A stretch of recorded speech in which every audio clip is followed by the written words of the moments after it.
Hello students.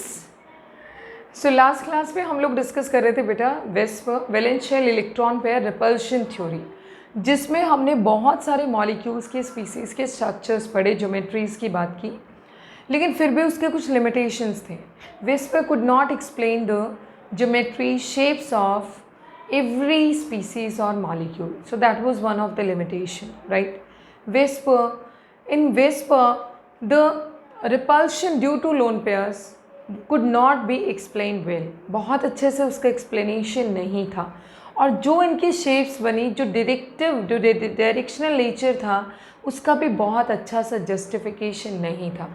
तो उन सारे लिमिटेशंस के बाद फिर जो दो मॉडर्न थ्योरीज़ हम पढ़ने वाले हैं, उनमें से एक है वैलेंस बॉन्ड थ्योरी और दूसरा है मॉलिक्यूलर ऑर्बिटल थ्योरी। तो पहले हम स्टार्ट करते हैं वैलेंस बॉन्ड थ्योरी से। वैलेंस बॉन्ड थ्योरी की अगर हम बात करें, this theory was given by Hitler and London, और लंदन एंड हिटलर। दूसरा इसको फर्दर मॉडिफाई किया बेटा पॉलिन एंड स्लेटर। इन लोगों ने इसको और भी ज़्यादा एडवांस बनाया। ठीक है, वैलेंस बॉन्ड थ्योरी में हम मेनली क्या पढ़ेंगे? एक तो शेप पढ़ेंगे, दूसरा ही जो केमिकल बॉन्ड्स है, कोवलेंट बॉन्ड बनता कैसे है, हम ये पढ़ेंगे। मॉलिक्यूल्स कुछ क्यों एग्जिस्ट करते हैं, कुछ क्यों नहीं एग्जिस्ट करते, तो ये सारी चीज़ें मेनली हम क्या पढ़ने वाले हैं। शेप्स तो डेफिनेटली पढ़ेंगे हम। जब वीबीटी को हम हाइब्रिडाइजेशन के साथ पढ़ते हैं तो हम शेप्स की बात करते हैं, ज्योमेट्रीज की बात करते हैं, राइट।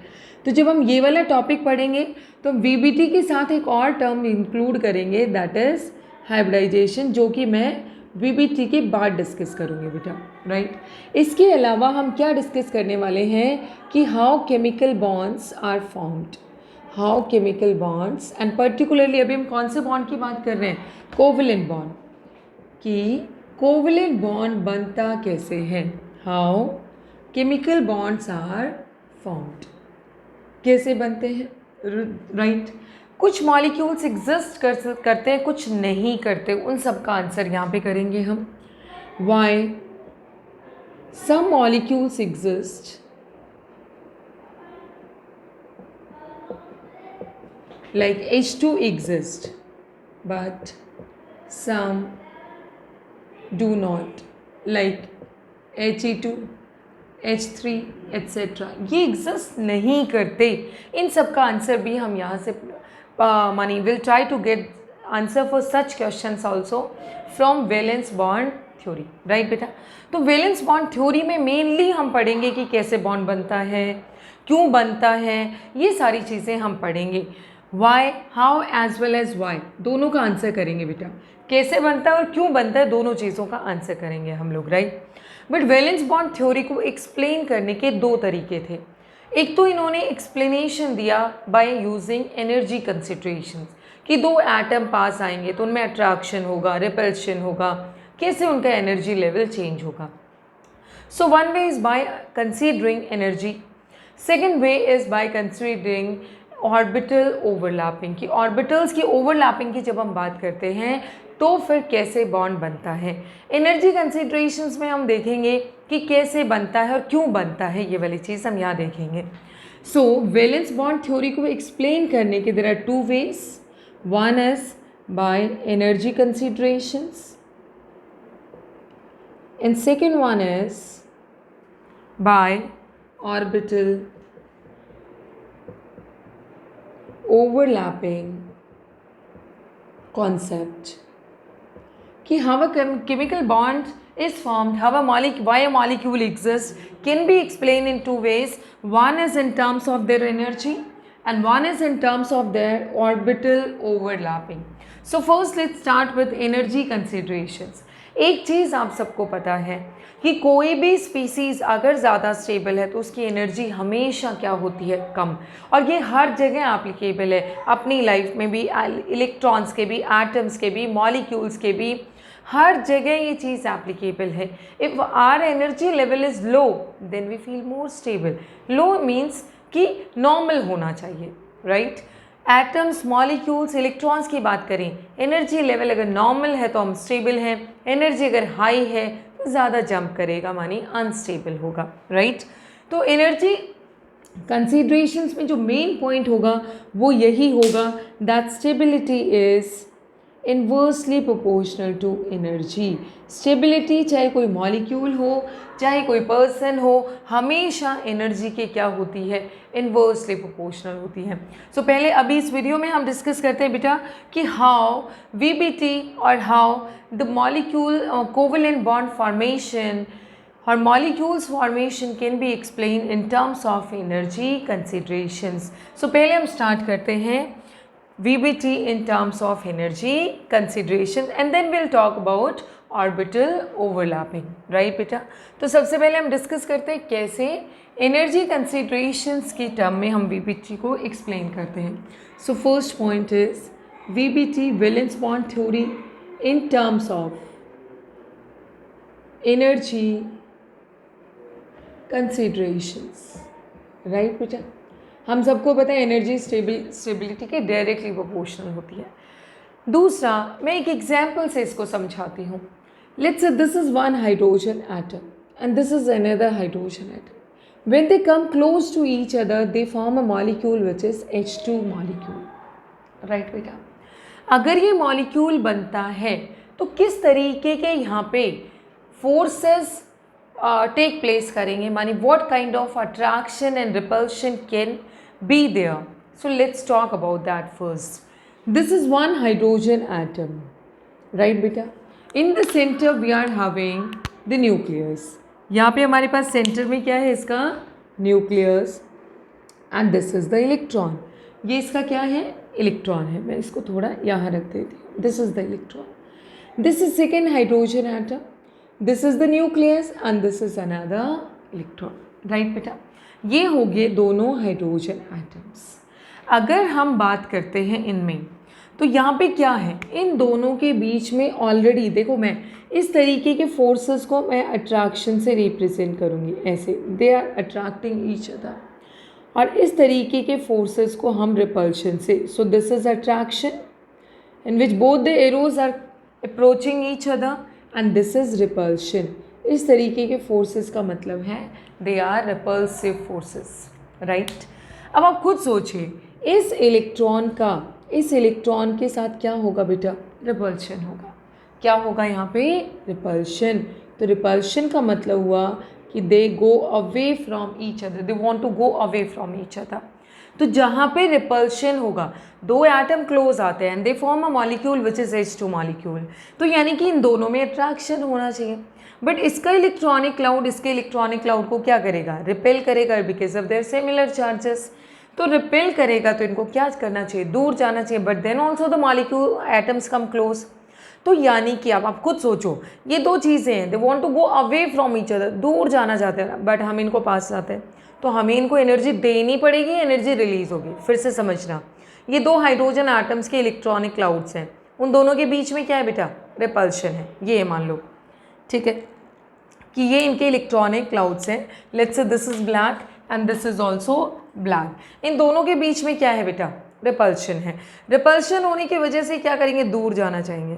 बट क्योंकि H2 मॉलिक्यूल एग्जिस्ट करता है, तो दूर कुछ तो फोर्सेस होंगे जो अट्रैक्ट कर रहे होंगे. तो इनको पास लाने के लिए हमें एनर्जी लगानी पड़ेगी. अगर कोई ऑटोमेटिकली दूर जाता है और हम उसको पास लाते हैं, तो you have to supply energy to that. तो वहाँ पे energy is required, right?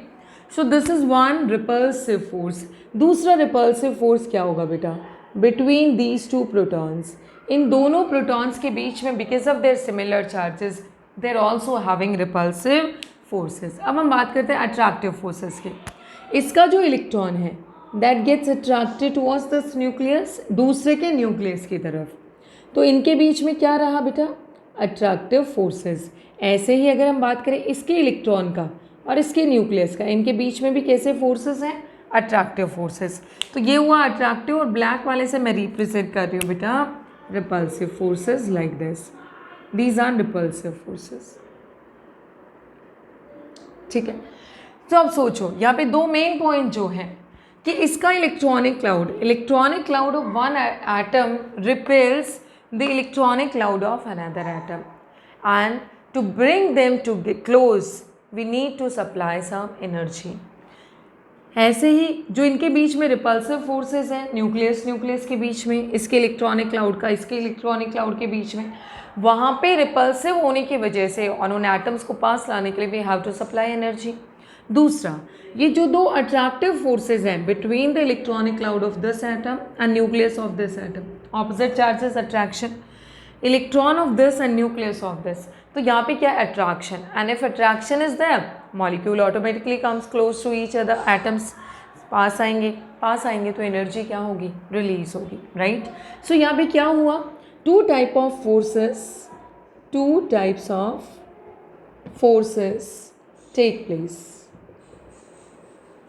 take place. One is repulsive. Repulsive किस किस के बीच में है बेटा, रिपल्शन किस किस के बीच में है, electronic cloud of one hydrogen with electronic cloud of other hydrogen, दूसरे हाइड्रोजन के साथ, तो ये रिपल्सिव है। पहला रिपल्सिव इस इलेक्ट्रॉन का इस इलेक्ट्रॉन से ए। दूसरा रिपल्सिव क्या हुआ बेटा, दूसरा वो nucleus of one atom with the nucleus of another atom, nucleus of one atom, one hydrogen with the nucleus of other hydrogen. दोनों हाइड्रोजन एटम्स के न्यूक्लियस के बीच में भी क्या है, repulsion. So to overcome them we need to supply energy. To overcome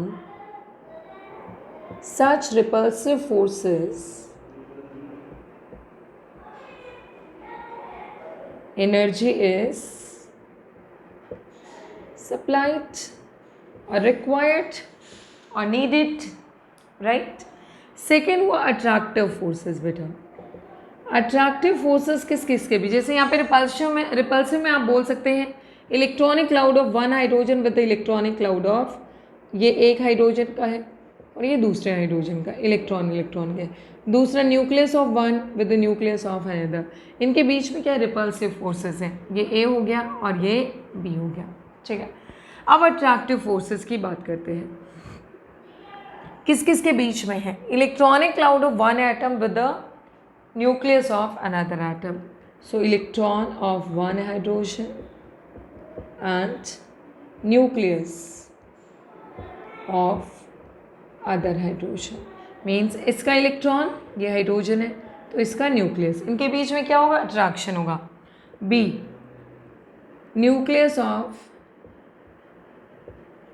one hydrogen and electron of other hydrogen, दूसरे का इलेक्ट्रॉन, मीन्स इस हाइड्रोजन का अगर मान लीजिए यहाँ पे मैं लिखती हूँ बी, अगर इस हाइड्रोजन का न्यूक्लियस है तो दूसरे का क्या होगा, इलेक्ट्रॉनिक क्लाउड होगा।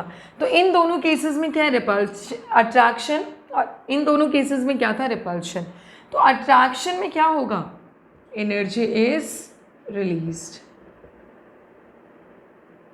एनर्जी क्या होगी बेटा, रिलीज होगी, और दोनों में से जो जीत जाएगा उसी हिसाब से, अगर तो नेट अमाउंट दोनों केसेस को कंसीडर करने के बाद, if net energy is being released then the molecule can exist, if net energy is being absorbed then molecule cannot exist, right?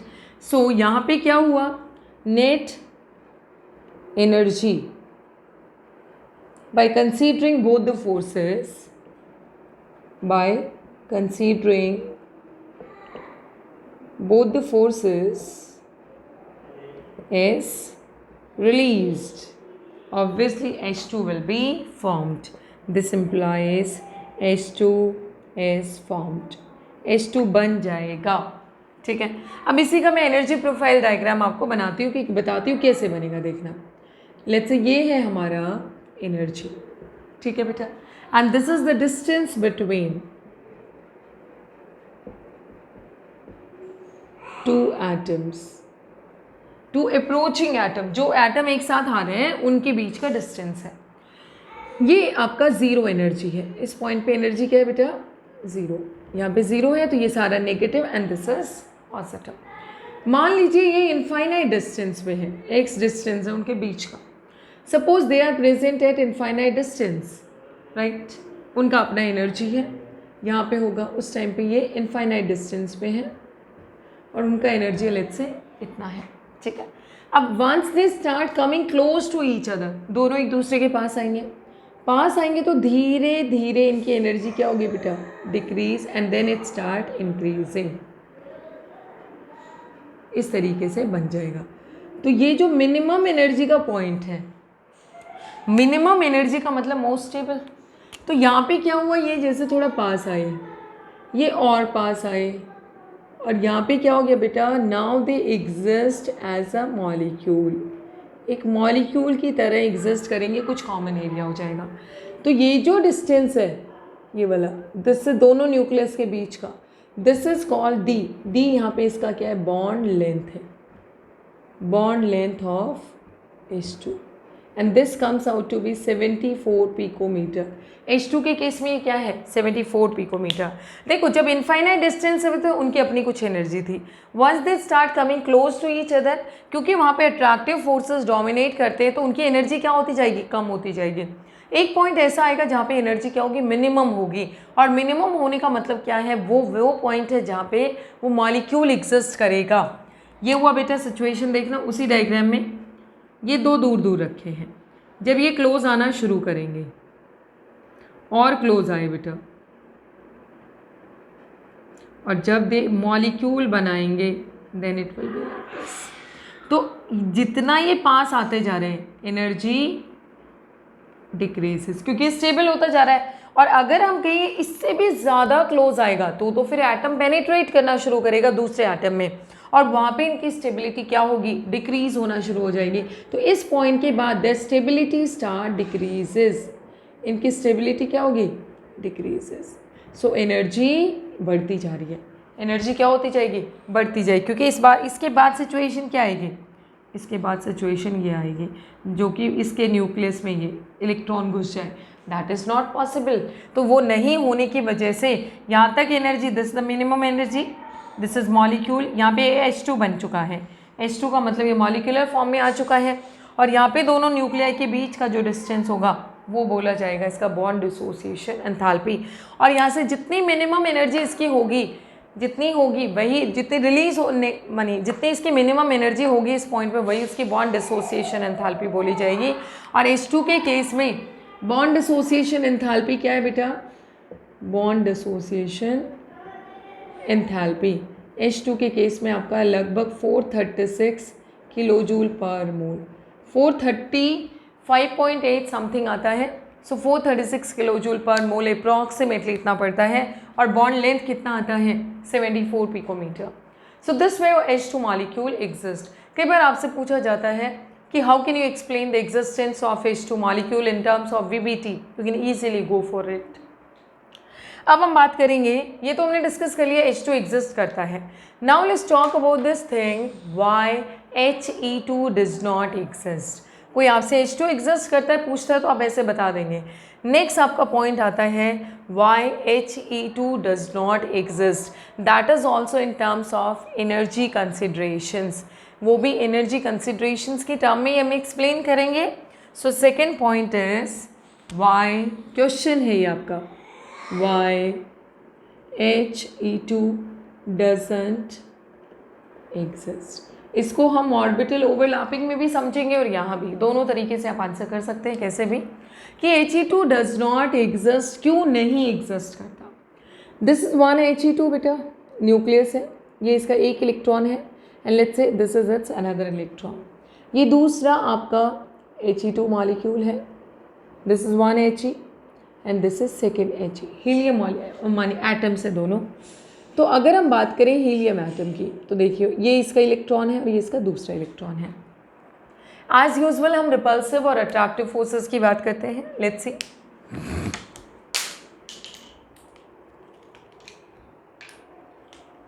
ये है बेटा आपका सो यहाँ पे क्या है, इस इलेक्ट्रॉन का इस इलेक्ट्रॉन से क्या होगा आप खुद देखिएगा। यहाँ पे क्या हुआ बेटा, electron electron repulsion, electron electron repulsion, electron electron repulsion, electron electron repulsion. और न्यूक्लियस इज ऑल्सो रिपल्शन। तो एक बार रिपल्सिव फोर्सेस मैं लिख देती हूँ, उसके बाद हम आगे बढ़ेंगे। रिपल्सिव फोर्सेस कितने होंगे, ठीक है। पहला किस किस के बीच में है, पहले रिपल्सिव फोर्सेस है, केसेस ले लेते हैं। ए, ये E1 बोल देते हैं बेटा, this is E2, E1 dash E2 dash, ऐसे बोल देते हैं। पहला E1 with E2, E1 with E1 dash. B, E1 with E2 dash. C, E2 with E1 dash. D, E2 with E2 dash and E, nucleus with nucleus. तो ये total जो है these all these are repulsive forces। और repulsive का मतलब क्या होगा बेटा, कि इनको ओवरकम करने के लिए हमें एनर्जी की सप्लाई देनी पड़ेगी। That means to overcome them energy is needed और to be supplied, right, energy की ज़रूरत पड़ी। अब हम बात करते हैं सेकेंड केस की। सेकेंड क्या है आपका, अट्रैक्टिव फोर्सेस। सेकेंड कौन सा केस है बेटा, second one is attractive forces. Let's see. So second आपका हो गया है अट्रैक्टिव।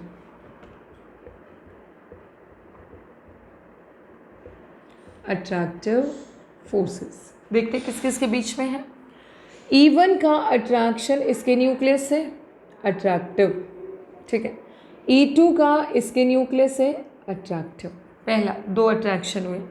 तीसरा इसके E1 डैश का इसके न्यूक्लियस से अट्रैक्शन और E2 डैश का इसके न्यूक्लियस से अट्रैक्शन, राइट बेटा। सो अट्रैक्टिव फोर्सेस देखना, E1 का न्यूक्लियस से, ये इधर वाला हाइड्रोजन 1 है बेटा, मानी हीलियम 1 है और इधर वाला हीलियम 2 है।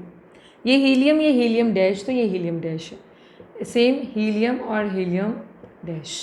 सो E1 का न्यूक्लियस से अट्रैक्शन, E2 का भी न्यूक्लियस से अट्रैक्शन, दो अट्रैक्टिव फोर्सेस। दूसरा इसके न्यूक्लियस का E1 डैश से अट्रैक्शन और इसके न्यूक्लियस का E2 डैश से अट्रैक्शन। सो अगर हम देखें 5 repulsive and these are attractive forces, 4 attractive forces, right? तो attractive forces में क्या होगी, एनर्जी रिलीज होगी। बट आप देख सकते हैं number of repulsive forces is much more than number of attractive forces. तो यहाँ पे energy is being released, energy is released, right बेटा। तो अगर हम नेट इफेक्ट देखें, सो नेट इफेक्ट क्या होगा, number of repulsive forces dominates, ये 5 है 4 है, तो एनर्जी वाइज ज़्यादा की ज़रूरत पड़ेगी, कम रिलीज होगी।